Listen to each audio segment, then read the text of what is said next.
बच्चों आज हम करने वाले हैं section A of basic maths. ये पेपर जीएसईबी मॉक बोर्ड एग्जाम्स के अंदर लिया गया था 30 जनवरी 2024 को। आज हम इसको सॉल्व करने वाले, इसके सेक्शन ए को सॉल्व करने वाले और धीरे धीरे मैं इसके सेक्शन बी, सेक्शन सी और सेक्शन डी भी अपलोड कर ही दूंगा। बट सबसे पहले ये समझना होगा कि सेक्शन ए कितने मार्क्स का होता है। आप सभी लोग जानते हो 24 मार्क्स का होता है। उसमें से question number 1 to question number 7 MCQs होते हैं। बिना कुछ देरी किए हम बेसिक मैथ्स का जो पेपर है जो जीएसईबी ने 30 जनवरी को लिया था उसको सॉल्व करना स्टार्ट करते हैं। आप लोग रेडी हो जाइए, बिकॉज हम सिर्फ और सिर्फ ये MCQs सेक्शन ए ही करेंगे ऐसा नहीं है। इसके रिलेटेबल कॉन्सेप्ट्स जो भी है वो सारे मैं ड्यूरिंग द सेशन सिखाता जाऊंगा, तो इसके रिलेटेबल अगर कोई और सवाल आए तो वो भी आप लोग कर पाओगे। चलिए तो पहले सवाल पर चलते हैं। The pair of linear equations 2x + y - 3 = 0 and 6x + 3y = 9 has option number A a unique solution, option number B 2 solution, option number C no solution, option number D infinitely many solutions. इसमें बच्चों को पहले ये समझना पड़ेगा कि कोई भी इक्वेशन होती है उसके तीन पहलू हैं। यहाँ पर 2x + y - 3 = 0 और जो सेकेंड इक्वेशन हमारे पास है दैट इज 6x + 3y। बच्चों अगर मैं 9 को यहाँ भेज दूँ तो वो बन जाता है -9 = 0। सो यहाँ पर ये जो है कोफिशिएंट ऑफ x a1 मानेंगे उसको, जो कि है 2, a2 जो है दैट इज 6, b1 जो है दैट इज 1, b2 जो है दैट इज 3, c1 जो है that is -3 and c2 is -9। मतलब आपको बस a, b और c उसके वेरिएबल्स को नहीं लेना है, उसके कोफिशिएंट्स को लेना है और एक साथ इस तरीके से लिख लेना है। अब इसका जो कॉन्सेप्ट है, इसके पीछे जो कॉन्सेप्ट लगा हुआ है इस MCQ के पीछे, वो मैं आपको फटाफट करवा देता हूँ। यहाँ पर कॉन्सेप्ट बड़ा सिंपल है। अगर आप a1/a2 = b1/b2 = c1/c2 ढूंढ लो तो इसमें इनफाइनाइटली मैनी सॉल्यूशंस होते हैं। ठीक है, इसको हम IMS से डिनोट कर रहे हैं यहाँ पर। फिर अगर आपका answer a1/a2 is not equal to b1/b2 आता है तो बेटा इसमें सिर्फ यूनिक सॉल्यूशन है, मतलब कि 1 सॉल्यूशन है। और लास्ट वाला जो ऑप्शन है वो ये है कि a1/a2 if it is equal to b1/b2 but if it is not equal to c1/c2 तो ये बन जाता है पैरेलल वाला कॉन्सेप्ट, मतलब कि नो सॉल्यूशन। और इसका तो आप जानते ही हो इनफाइनाइटली मैनी सॉल्यूशन। तो हमें फटाफट से ये चेक करना है कि यहाँ पर कौन सा कंडीशन मैच कर रहा है। चलिए तो स्टार्ट करते हैं यहाँ पर करना। यहाँ पर a1/a2 जो है दैट इज 2/6 विच इज 1/3। यहाँ पर b1/b2 जो है दैट इज ऑलरेडी 1/3 और c1/c2 जो है दैट इज -3/9 = 1/3। तो जैसा कि हम लोग जानते हैं कि यहाँ पर 1/3 1/3 1/3 हमें मिल रहा है तीनों के अंदर। सो मैं ऑब्वियसली इस कंडीशन के साथ जा रहा हूँ कि a1/a2 is equal to b1/b2 is equal to c1/c2। That means the correct option is infinitely many solution. ठीक है, चलिए चलते हैं नेक्स्ट सवाल पर। आई होप आपने सही किया हो एग्जाम के अंदर। A quadratic equation has 2 equal roots if. बच्चों ये आपको याद रखना ही होगा कि डिस्क्रिमिनेंट जब हमने पढ़ाया था तो discriminant is equal to b² - 4ac और ये जब 0 के बराबर होता है, तो इसके 2 इक्वल रूट्स होते हैं। 2 इक्वल रूट्स होते हैं। सर इसके अलावा कुछ और क्वेश्चन आ गया तो इसके लिए आपका कॉन्सेप्ट क्लियर होना चाहिए। अगर ये d 0 से बड़ा होता है तो आपको 2 डिस्टिंक्ट सॉल्यूशंस मिलेंगे। मतलब कि आपको कोई भी दो सॉल्यूशंस मिलने वाले हैं। बट अगर ये डिस्क्रिमिनेंट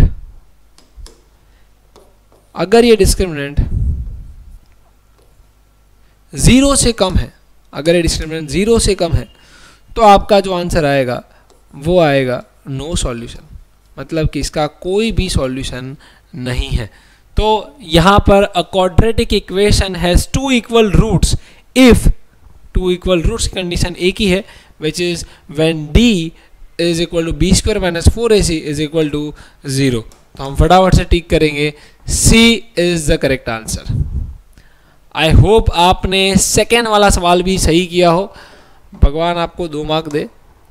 चलिए तीसरे पे चलते हैं। बहुत ही लल्लू सवाल है बच्चों, because 38 term of an AP आपको ढूंढना है इसका, और AP जो है बहुत ही सिंपलेस्ट दिया हुआ है, कोई ऐसा कुछ ऐसा ट्रिकी करके नहीं दिया है।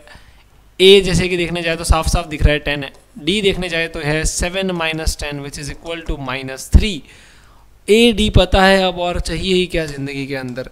अभी आपको A30 ढूंढना हो बेटा, कोई भी टर्म ढूंढना हो उसको इसी तरीके से ढूंढना है, A + 29D। अगर A100 ढूंढना है तो A + 99D। अगर A1000 ढूंढना है तो A + 999D। अगर A60 ढूंढना है तो A + 59D। तो यहाँ पर आएगा A30 = A + 29D। A हमारे पास वैल्यू क्या है बच्चों, 10 है, 29, D की जगह पर -3, यहाँ पर आएगा 10 -87, सो यहाँ पर -77 आ रहा है। So the correct answer is C। चलिए बहुत इजी सवाल था, ये पूरा का पूरा सेम NCERT का सवाल है। नेक्स्ट है इफ A4,6, इसमें हमने कुछ टाइपिंग मिस्टेक कर दी है, यहाँ पर ऑप्शंस कुछ अलग है, ऑप्शंस यहाँ पर अलग है। पहले इस ऑप्शंस को हटा दे, अब ऑप्शंस लिख लेते हैं।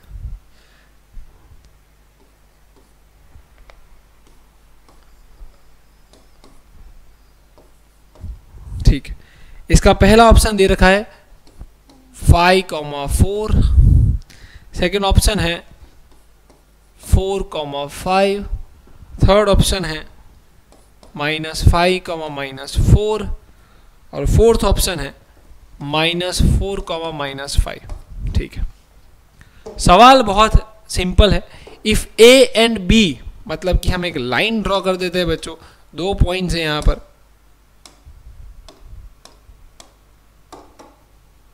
जो फर्स्ट पॉइंट है that is A and the second point is B। दोनों के कोऑर्डिनेट्स हमें पता है, विच इज 4,6, एंड B का जो कोऑर्डिनेट है दैट इज 6,2। अब मिड पॉइंट ढूंढना हो तो पहले तो आपको समझना पड़ेगा कि भाई x1 कौन है। x1 इसको कहते हैं क्योंकि ये पहले कोऑर्डिनेट का x है, x2 इसे कहते हैं क्योंकि दूसरे कोऑर्डिनेट का x है। ये वापस y1 हो जाएगा और ये y2 हो जाएगा। मिड पॉइंट का बहुत ही सिंपल फॉर्मूला है, अगर आपको कोई भी 2 कोऑर्डिनेट दिए हो और अगर आपको मिड पॉइंट ढूंढना हो किसी भी लाइन का, तो एक ही चमकता हुआ हमारे पास फॉर्मूला है, और वो ये कहता है कि x1 + x2 divided by 2, y1 + y2 divided by 2 will give you the coordinates. तो चलिए अप्लाई करते हैं इस मेथडोलॉजी को। 4 + 6 डिवाइडेड बाई 2, 6 + 2 डिवाइडेड बाई 2। सो यहाँ पर आ चुका है 10 divided by 2, 8 divided by 2। So the answer is 5,4। So the correct answer is 5,4। क्या ये ऑप्शन दिया है? ऑब्वियसली होगा ही ना, तो ये ए है इसका सही जवाब। आई होप आपका ये भी सही हुआ हो, अगर नहीं हुआ है तो प्लीज़ ध्यान रखिएगा नेक्स्ट टाइम कि मिड पॉइंट जब भी ढूंढना हो तो ये वाला फॉर्मूला आपको इस्तेमाल करना है। फिफ्थ, थोड़ा सा घुमा है, कई बच्चों को लगा है ये कुछ गलती कर दी है, बट ऐसा नहीं है, बहुत ही इजी सवाल है, बस थोड़ा सा उसको घुमाया। हम जानते हैं कि sin² theta plus cos² theta हमेशा क्या होता है? 1 होता है, राइट? तो तो यहाँ पर पहले से उन्होंने थीटा की वैल्यू 40 डिग्री दे रखी है, तो ऑब्वियसली ये थीटा की वैल्यू भी कितनी होगी, 40 डिग्री ही होगी। अगर मान लो एक इक्वेशन है उसमें 2x + 3x है, अगर एक x जो है वो 3 सेंटीमीटर दे रखा है तो फिर दूसरा x भी तो 3 सेंटीमीटर होगा। थीटा चेंज थोड़ी होता है, थीटा वही है, वही थीटा है ये। तो यहाँ पर sin² 40 दिया है, फिर उन्हें cos² थीटा दे दिया है। अब देन थीटा = पूछा है, राइट। बट आप एक चीज़ समझो, क्वेश्चन के अंदर एक और थोड़ी सी डिटेल में दे रखा है कि भाई sin² 40 + cos², लगता है हमारे टाइपिंग वाले मास्टर ने चाय नहीं पी है, इधर =1 लिखना भूल गए। चलो, अब इधर ऑलरेडी बताया गया है कि sin² थीटा + cos² थीटा = 1 होता है, यहाँ पर भी ये =1 दिया हुआ है। अब ये 1 के बराबर कब आ सकता है, जब दोनों थीटा कैसे हो, सेम हो।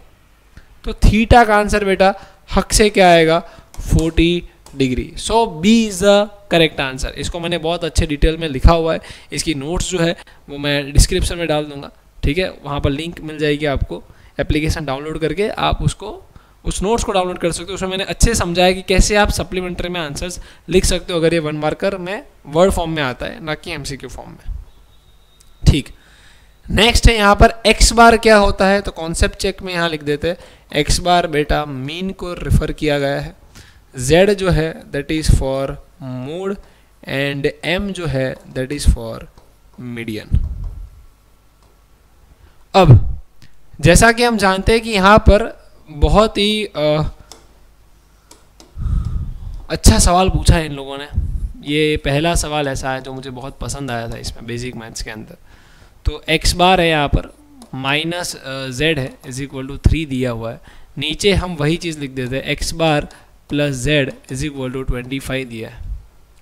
अब पहले तो आपको इसको सॉल्व करना पड़ेगा, एलिमिनेशन मेथड यूज़ करेंगे इसको सॉल्व करने के लिए। x बार यहाँ पर प्लस है तो माइनस कर दूंगा, यहाँ पर प्लस है तो माइनस कर दूंगा, यहाँ पर प्लस है तो माइनस कर दूंगा। और जैसा कि हम जानते हैं कि x - होगा तो भाई ये तो उड़ जाएंगे। -z जो है वो अल्टीमेटली आपको -2z देंगे, =-25 + 3 है तो -22 देंगे। तो z आपको क्या मिलने वाला है, 11। ये z मैंने कर्सिव में किया, प्लीज़ आप कंफ्यूज मत होना, z मतलब मोड मिल चुका है अपने को। नाउ एक फॉर्मूला है जो आपको हमेशा याद रखना है, जब तक एग्ज़ाम ख़त्म हो जाए तब तक नहीं, ज़िंदगी भर याद रखना है कि भाई जो 3 मीडियन है, 3 median is always = mode + 2 mean. ये एक ऐसा फॉर्मूला है जो आप ये पकड़ के ही चलो, ये इधर से सवाल बनेगा, 1-2 मार्क के सवाल यहीं से बनेंगे। 3 मीडियन = मोड + 2 मीन। मीडियन आपको ढूंढना है तो 3m मान लेते हैं इसको, ठीक है। मोड आपको पता है 11, उसको मैं यहाँ पर लिख देता हूँ 11। मीन आपको पता है, नहीं पता है, ठीक है, तो मीन ढूंढ लेते हैं हम। इसकी जो वैल्यू है z की वो कहाँ डाल देते हैं, फर्स्ट इक्वेशन में। तो x - 11 = 3, तो x = 3 + 11 = 14। तो ये मीन जो है हमारे पास दैट इज़ 14, तो 2 × क्या करेंगे, 14। सो 3m = 11 + 28, where 3m = 39, therefore m = 39/3, so the answer is 13। तो करेक्ट आंसर कौन सा है बेटा, ये वाला है, ए हमारा सही ऑप्शन है। तो आई होप कि ये 6 के 6 आपके सही हो, अगर नहीं है तो नेक्स्ट टाइम गलती नहीं करनी है, ठीक है। चलिए चलते हैं यहाँ पर। अभी हम पहुँच चुके हैं एक अगले पड़ाव पर, सेक्शन ए के, जहाँ पर हमें सिलेक्ट करना है, कुछ फिल इन द ब्लैंक्स दिए होंगे, उसमें से आपको चूज़ करना है कौन सा सही है। चलिए पहला सवाल, √9 + 2। ये ऐसा सवाल है कि मतलब क्या ही बताए, अभी इतना हार्ड सवाल पूछ लिया, √9 कैसे पता चलेगा। 3 + 2, राइट, बिकॉज √9 क्या होता है, 3 3 3 क्या होता है, 9 होता है, 3 + 2, तो इसका आंसर इक्वल टू क्या आने वाला है, 5 आने वाला है। और 5 तो बच्चा जानता है बेटा, इसको तो P अपॉन Q फॉर्म में लिख ही सकते हैं, 5 अपॉन 1। तो यहाँ पर जो करेक्ट आंसर है दैट इज रेशनल। तो हम कहाँ टिक मारेंगे, रेशनल पे, ठीक है। The correct answer is rational number. The discriminant of x square minus 3x minus k is equal to 0 is 1। अब वैल्यू ऑफ x इज, आपको x की वैल्यू पूछी है और आपको डिस्क्रिमिनेंट का वैल्यू दे रखा है। अब डिस्क्रिमिनेंट दे रखा है, अगर d इज इक्वल टू 1 होता है मतलब कि b square minus 4ac is equal to 1। अगर b square minus 4ac equal to 1 है तो आपको पहले इस इक्वेशन को ध्यान से देख कर परख कर उसके a b c निकालने होंगे। इसका a कौन सा है बेटा, 1 है, क्योंकि x स्क्वायर के आगे कौन है, 1 है। b क्या है यहाँ पर, -3 है, और c क्या है यहाँ पर, -k है। उसी को हम यहाँ पर पुट करेंगे। b स्क्वायर मतलब क्या हो जाएगा बेटा, -3 का whole square minus 4 into 1 into c मतलब कि -k is equal to 1।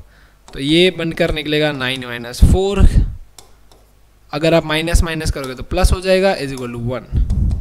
therefore 4k is equal to निकलेगा 1 minus 9, k is equal to होगा -8 अपॉन 4, मतलब आंसर आएगा -2। अगर k -2 है, अगर k -2 है तो आप उस k की जगह पर अब क्या डाल दो बेटा, -2 इज इक्वल टू 0। फटाफट इसको सॉल्व करेंगे तो ये बन जाएगा x square minus 3x plus 2 is equal to 0। Product हम जानते हैं, ये मिडिल टर्म स्प्लिटिंग करना है आपको, तो a और c 2 आ जाएगा, सम जो है वो -3 है, मतलब कि ये 2, 1 पे जाएगा और -2 -1 रखेंगे तो आपको जो कंडीशन है वो भी मैच हो जाएगी कि भाई -x minus 2x plus 2 is equal to 0। मतलब कि x square minus 2x minus x minus 2x भी लिख सकते हो और -2x माइनस x भी लिख सकते हो, आपकी इच्छा है। ये अगर आपको ना आता हो तो मेरे प्लेलिस्ट पे इसका पूरा एक वीडियो डाला हुआ है मिडिल टर्म स्प्लिटिंग का, वो आप देख सकते हो, ग्लिम्स ऑफ मैथ्स वाली प्लेलिस्ट के अंदर है। x के अंदर आ जाएगा x माइनस 1, यहाँ पर वापस x माइनस 1, ये हो जाएगा -2 इज इक्वल टू 0। अब आप इसको सॉल्व करोगे तो पहले जैसा आ जाएगा x into x x square, x into -1 x, -2 into x -2x and -2 into -1 plus 2। तो ये हो जाएगा x माइनस 2 एक ब्रैकेट में और x माइनस 1 एक ब्रैकेट के अंदर। तो इसमें से दो x की वैल्यूज निकलेगी, x minus 2 is equal to 0, जहाँ से मिलेगा आपको x इक्वल टू 2, और आपको मिलेगा x माइनस 1 इक्वल टू 0 और x इक्वल टू 1। अब देख लेते हैं 1 दिया है यहाँ पर कि 2 दिया है यहाँ पर 2 दिया हुआ है, so the correct answer is 2। Correct answer is 2। Guys बहुत सिंपल था, बहुत सिंपल था, दो चीज़ कर रही थी, हमने वो दोनों चीज़ कर ली, ठीक है। चलिए तो आगे बढ़ते हैं 9th वाले सवाल पर। ये सवाल तो अभी ही बताइए, तो थियोरेटिकल सवाल हो गया है। The probability of certain event is, बस जो आपके दिमाग में आ रहा है बस उसी की बात कर रहा हूँ। 1 इज द करेक्ट आंसर, 1 होगा। 9 sec स्क्वायर a माइनस 9, इसमें हम सबसे पहले कॉमन निकाल देंगे तो ये हो जाएगा sec square a minus 10 square a। अब जैसा कि हम जानते हैं कॉन्सेप्ट ये कहता है कि फॉर्मूला के अंदर sec square a is equal to 1 plus 10 square a। अगर मैं इसको यहाँ शिफ्ट कर दूँ तो मेरे लिए एक इक्वेशन बन जाती है कि भाई sec square a minus 10 square a is equal to क्या होता है, 1 होता है आइडेंटिटी के हिसाब से। तो 9 इंटू क्या होना चाहिए, 1 होना चाहिए, इज इक्वल टू क्या आएगा, 9 आएगा। सो तो करेक्ट ऑप्शन कौन सा हो जाएगा बेटा, 9। इज ए क्लियर, 8 पे मत समझना, 9। Is a clear everybody.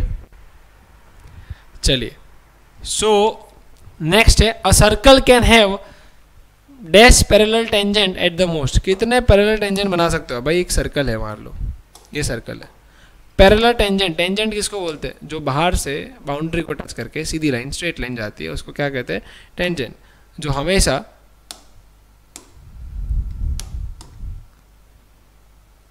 Centre के साथ 90 डिग्री फॉर्म करता है। अब इसका पैरेलल अगर मुझे बनाना हो तो मुझे तो बाउंड्री पे बनाना है, मैं बीच में से तो कहीं से डाल नहीं सकता हूँ, तो एक यहाँ से लाइन बना सकता हूँ और एक यहाँ से लाइन बना सकता हूँ। सो मैक्सिमम मैं कितने पैरेलल टेंजेंट बना सकता हूँ, 2 parallel tangent at the most.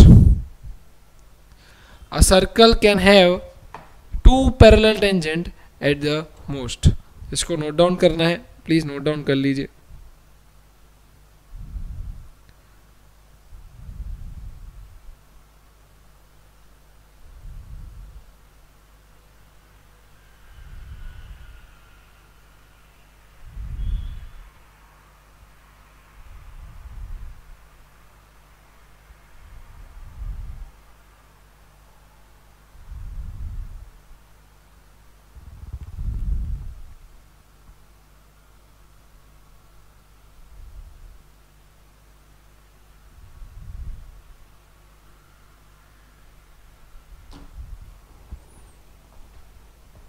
चलिए अभी चलते हैं नेक्स्ट सवाल पर। क्लास मार्क को xi से भी हम रिप्रेजेंट करते हैं, और क्लास इंटरवल्स जो होते हैं, जैसे कि मान लो 5 to 10 का क्लास इंटरवल दे रखा है, तो ये लोअर लिमिट है और ये अपर लिमिट है। Lower limit plus upper limit divided by 2 करने पे आपको क्लास मार्क मिलता है। तो यहाँ पर हम देख सकते हैं कि हमें 5 to 9 के बीच में ढूंढना है, तो 5 + 9/2 करना है, विच इज़ 14/2। Answer is 7। बहुत ही इजी था ये, यहाँ पर हमने टिक मार दिया 7 पे। तो यहाँ पर आपके 12 मार्क आ चुके हैं। अभी तक मुझे नहीं लगता है कि कोई भी ऐसा सवाल आया है कि जो एनसीईआरटी के बाहर कुछ गया हो और कुछ ऐसा लेवल बहुत राइज हुआ हो। तो अभी तक जो भी था वो बहुत ही सिंपल था। अगर आपने टेक्स्ट बुक अच्छे से की होती या की होगी तो आपको ये सारे सवाल आराम से बन गए होंगे। ठीक है, state whether the following statements are true और फॉल्स। क्वेश्चन नंबर 13 to 16 बोला है कि 26 और 91 का HCF जो है वो 17 है। चलो 26 को पहले तोड़ते हैं बेटा। तो यहाँ पर आपको मिल रहा है 2 13 और 13 1 तो 26 का प्राइम फैक्टराइजेशन 2 × 13 होता है। यहाँ पर 91 का क्रिएट करते हैं हम, 7 1 7 7 21 और 13 1 13। सो 91 का जो बना है दैट इज 7 × 13। HCF में हमेशा हम कॉमन चीज़ों की बात करते हैं, तो कॉमन यहाँ पर दोनों में 13 ही है और कोई तो है भी नहीं यहाँ पर कॉमन, तो ऑब्वियसली इसका HCF जो है वो 13 है। बट यहाँ पर 17 बोला गया है, पता नहीं कौन से एंगल से, इसलिए हम इसको क्या दे देंगे, फॉल्स दे देंगे, भाई आप गलत हो। चलिए नेक्स्ट है the product of the zeros of x² - 4x + 3 is 3। We all know कि अल्फा बीटा मतलब कि जीरोस का प्रोडक्ट जो होता है वो हमेशा C/A होता है, और C यहाँ पर 3/A जो है वो 1 है। देयरफॉर ये क्या हो जाएगा बेटा, ट्रू हो जाएगा, क्योंकि यस इसका जो प्रोडक्ट है दैट इज C/A मतलब कि 3 हो रहा है। चलिए next is if 3x + 2y = 3। बहुत ही ये सेकेंड प्यारा सवाल है जो पूछा गया है बेसिक के अंदर। 3x + 2y = 3 एंड दूसरा जो है इक्वेशन 2x + 3y = 7। कुछ नहीं करना है बेटा, अगर आपको यहाँ पर माइनस दे तो आप एलिमिनेट करो, अगर आपको x + y पूछे ऐसे सवालों के अंदर तो आप क्या करो, एडिशन कर दो। यहाँ पर हम माइनस करेंगे, लास्ट की बोर्ड की एग्ज़ाम के अंदर भी यही चीज़ पूछी गई थी, बस नंबर्स थोड़े बड़े थे। 3x - 2x यहाँ पर है x, 2y - 3y यहाँ पर है -y, 3 - 7 यहाँ पर है -4। मतलब कि ये बिल्कुल सही है कि x - y = -4 होता है। So this is true and this is done by elimination method. यहाँ पर 15 मार्क हमने स्कोर कर लिए हैं। नेक्स्ट है 16, the probability of an event is less than और इक्वल टू 1। यहाँ पर स्पेसिफाई नहीं किया गया है कि कितना लेस, ठीक है, बट इसको हम ट्रू में ही रखेंगे क्योंकि ये गलत तो नहीं है। प्रोबेबिलिटी लेस देन 1 हो सकती है और इक्वल टू 1 भी हो सकती है,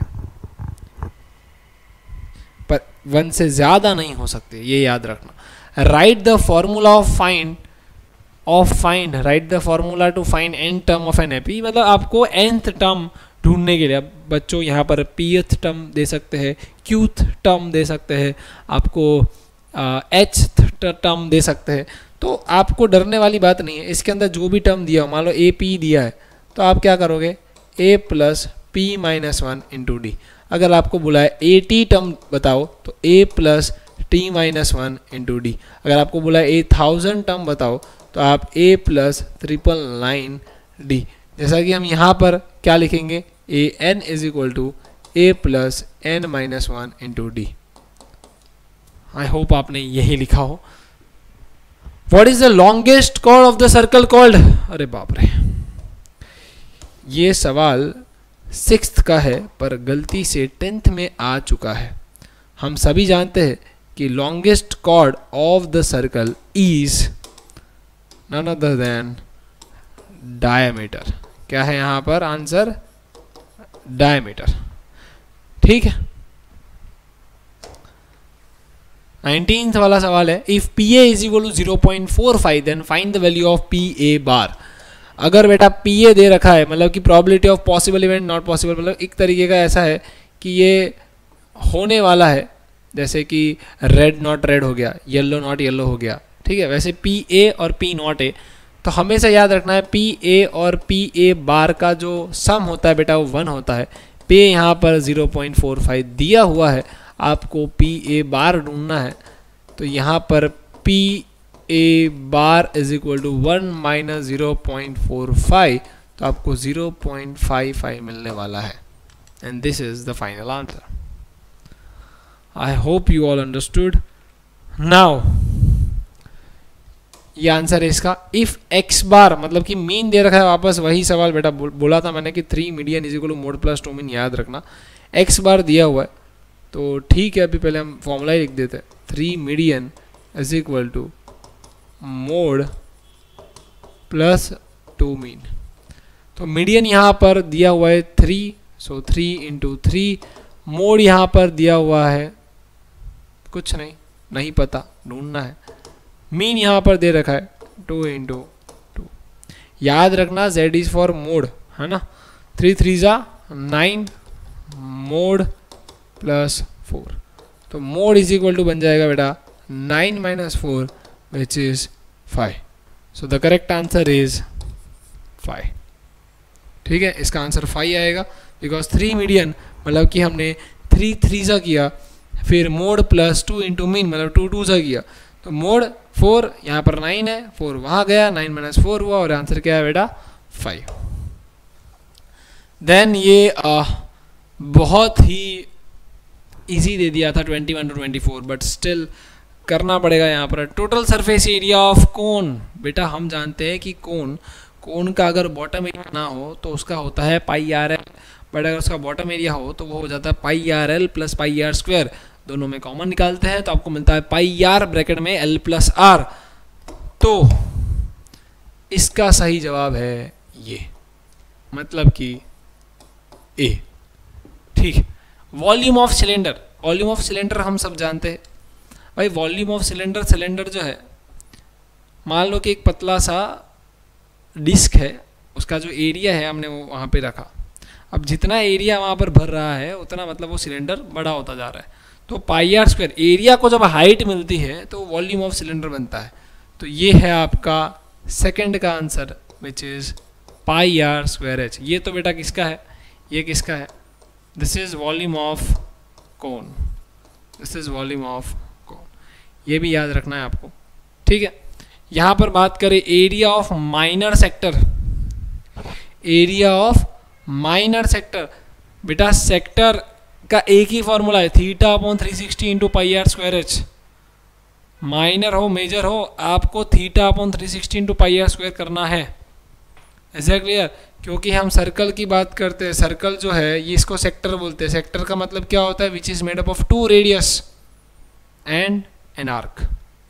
2 रेडियस और एक आर्क से एक सेक्टर बनता है, जिसमें सेंटर वाला जो है मान लो 45 डिग्री है, what ever it is. So theta upon 360, क्योंकि ये टोटल जो बीच में सर्कल है दैट इज ऑफ 360। सो इसका करेक्ट आंसर जो है वो आपको बस थोड़ा सा अलग फॉर्म में दे रखा है, बट है वही। तो इसका आंसर है ये वाला, मतलब कि सी। थीटा अपॉन 360 पर दिया है pi are square theta upon 360।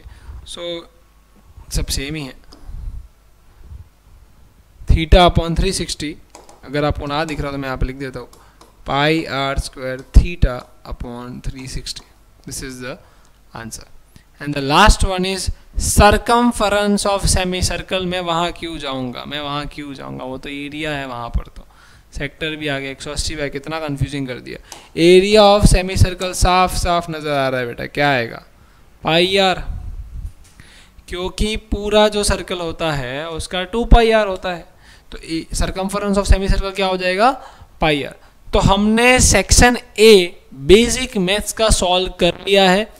Please comment में मुझे बताओ कि आपने कितना स्कोर किया है.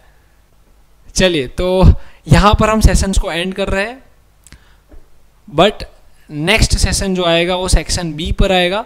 सो अगर आपको देखना हो सेक्शन बी के सॉल्यूशंस के साथ और आप मिस नहीं करना चाहते तो कृपया करके, वो मैं नहीं जानता, वो बस सब्सक्राइब हो जाना चाहिए और नोटिफिकेशंस जो है वो ऑन हो जानी चाहिए, ताकि मैं जब नेक्स्ट वीडियो डालूँ तो आपको फटाफट से नोटिफिकेशंस में मिल जाए.